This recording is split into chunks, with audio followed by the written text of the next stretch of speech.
Thanks for joining us. Today, Ruffles and Rain Boots has partnered with StencilRevolution.com to bring you this watercolor snowflake card. Look at the detail. This is so easy to make using one of these stencils. So what we're going to do is we're going to start by creating an ombre color palette. So we take one color, I used Prussian blue, and I'm adding various amounts of water to the same color. And I want one very dark, one medium shade, and one very light saturation. And again, I just get that by adding water. And we're going to test our saturated colors by making a little bit of a swatch here. So we have light, medium, and dark. And let that dry to make sure you like the way it looks. And we're going to attach our stencil with some artist tape, and we're just going to use a dry brush method, which means we only are wetting our brush and not the watercolor paper.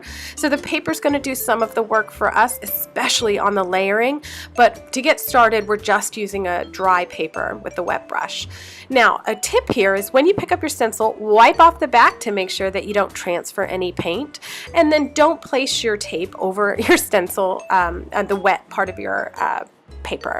So you're just going to go through, start with the lightest color, let it dry, then you move on to the medium saturated color like this, and then you're going to again wipe the back off every time you move it, but then you're going to move on to your darkest color.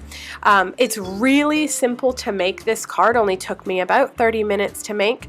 I'm just doing the accents here using the little tiny detail parts of the stencil, and once everything is done I'm just removing my tape that I held down my watercolor paper. I'm snipping off the edges that didn't get painted because I had tape on them.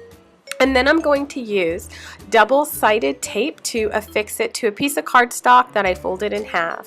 Now my size is 4 by 4 inches, but you may get whatever you have envelopes for. Now for a little bit of a hand lettering accent, I'm just using a jelly pen on the same color cardstock as the back, the whole entire card. And then I'm just going to fill it in here by building the letters as opposed to hand lettering them. It's simple to do. We're going to attach it with a piece of double-sided tape and you're done. Hey, please visit StencilRevolution.com, and thanks for watching.